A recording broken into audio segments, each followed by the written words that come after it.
Okay, serious question. Why do Americans hate soccer and call it soccer, while the British call it football? Because apparently we rename everything, even when it makes no sense. Like calling chips fries and pretending that's innovation. And who's even the best soccer player? That's easy. It's Messi. The man plays like gravity owes him money. What about that Ronaldo guy? Oh, he's great too. He's what happens when ambition gets a six-pack. But Messi's pure magic. So get ready, America. FIFA 2026 is coming, and you're about to learn who Zidane is. And Roberto Baggio isn't a new brand of mozzarella cheese. Join the crew, you can't go wrong. Okay, listen, this episode's mine. Yeah, mine. Because it's about soccer, and honestly, I know more than Izzi. Plus, I'm way funnier. She'd probably turn it into a TED Talk. I'm giving you the real story. You ever notice how Americans treat soccer like the salad bar at a steakhouse? We know it's good for us, but we just walk right past it. Back in the early 1900s, when the rest of the planet was falling for football, America was already obsessed with baseball and touchdowns, games you could follow on a crackly radio. Soccer? Nah. Too subtle. No explosions. No timeouts for ads. Our sports are built for dopamine junkies. We need a score every 30 seconds or we start checking our phones. Soccer asks for patience. 90 minutes for one goal? That's spiritual endurance, man. The media didn't help either. ESPN gave soccer the 3 a.m. slot between competitive fishing and infomercials about miracle mops. We basically told the world, yeah, we'll get into soccer right after we invent another flavor of Doritos.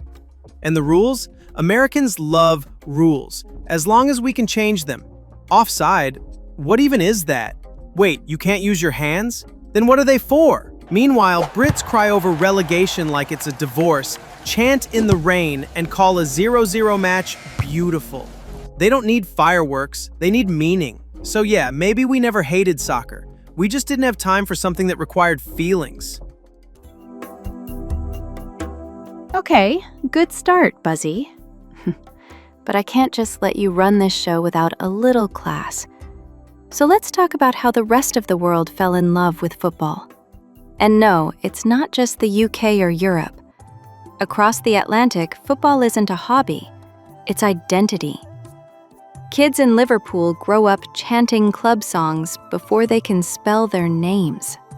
In Buenos Aires, it's religion. People pray to Maradona like he's part of the Bible. In Madrid, it's theater, drama, emotion, poetry in motion. But go beyond Europe and it gets even wilder. In the Middle East, you'll find people watching matches at 3 a.m. in cafes filled with smoke, coffee, and arguments louder than the commentators. Egypt, Morocco, Saudi Arabia, they breathe football like it's oxygen. In Africa, it's not just sport, it's hope. From dusty pitches in Nigeria to the beaches of Senegal, football is the dream that turns poverty into purpose. It's where kids play barefoot and still imagine they're scoring in the World Cup. Asia? Same fever. Japan, South Korea, India, Indonesia. Stadiums packed. Fans singing in languages different, but hearts beating to the same rhythm. Even China's building billion-dollar academies trying to chase that magic.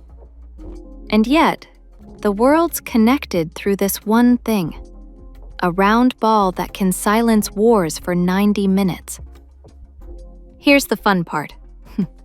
The word soccer itself actually came from the British, short for association football. The US just never stopped saying it, while the Brits dropped it after World War II. So technically, America didn't rename it.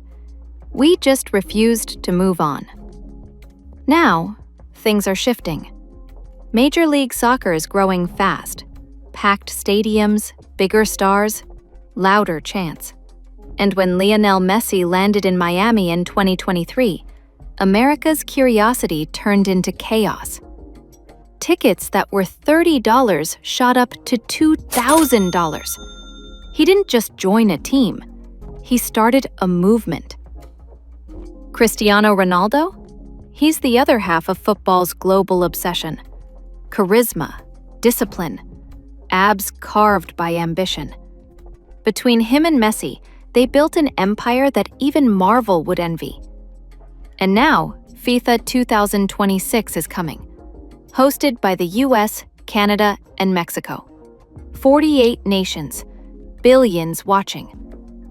And maybe, just maybe, it's the moment America finally falls in love with the world's favorite game. FIFA 2026 is basically soccer's Coachella, only with fewer influencers and more sweating. For the first time, it's hitting 3 countries at once. For the US, this is the gateway drug.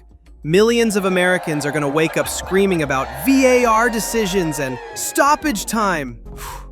They'll realize this sport hits harder than espresso on a Monday.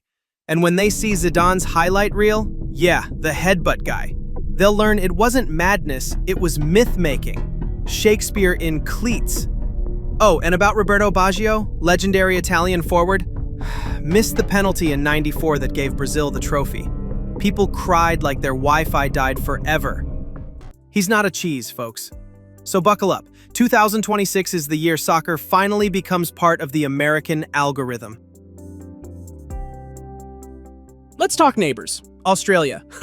Land of kangaroos, Tim Tams, and sports that sound like bar fights. AFL, rugby, cricket. Yet soccer's sneaking up fast.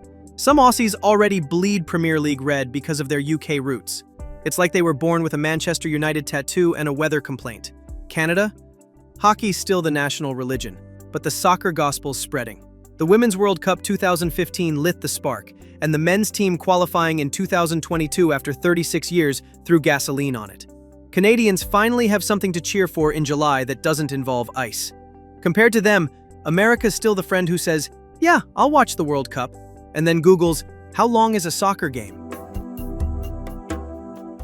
Here's the deal. Americans love individual glory. MVPs, home runs, slam dunks. Soccer celebrates collective flow. It's harmony, not heroism. That's why the Messi-Ronaldo rivalry feels like a psychology experiment. One's team-oriented genius, the other's laser-focused perfectionist. 2 philosophies of life, and Instagram followings bigger than most countries. And while other nations breed players on dusty streets, the US makes parents pay thousands for elite youth leagues. Soccer's become a subscription service. If you can't afford the fees, you're out before you start. Then there's the ad problem. Soccer runs 45 minutes without commercials. TV executives faint at that thought. NFL gives them 100 ad slots. Soccer gives them none. Capitalism cried and changed the channel. But streaming's flipping the script. Apple TV's MLS deal, TikTok highlights, YouTube shorts. Gen Z's discovering soccer in bite-sized chaos. They don't care where a team's from, only that the vibes are immaculate. Give it 10 years and the US will finally stop asking what nil means. Mark my words, FIFA 2026 is America's aha moment. When kids in Texas start yelling "goal" instead of touchdown, that's when you'll know it worked. Schools will launch soccer academies, sponsors will flood youth leagues, and dads will finally learn that offside isn't a kitchen appliance. It won't happen overnight. Culture shifts slow, like Wi-Fi in an elevator. But one day, you'll see Messi jerseys in Costco next to the hot dog stand, and you'll think, yeah, it happened. Because soccer isn't just sport, it's connection. The whole world plays the same game, speaks the same rules, feels the same heartbreaks. Once Americans taste that unity, there's no going back. So let me get this straight. The US didn't like soccer because it was too slow, too foreign, and too emotional.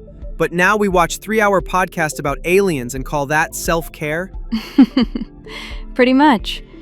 It was never about the game. It was about understanding it. And now, finally, we're ready. All right, fine. Next World Cup, I'm buying a Messi jersey. Miami pink or Argentina blue? Whichever one makes me look like I understand offside. That's none of them, Buzzi. Then I'll just get the one that says Roberto Baggio Mozzarella, limited edition. You know what?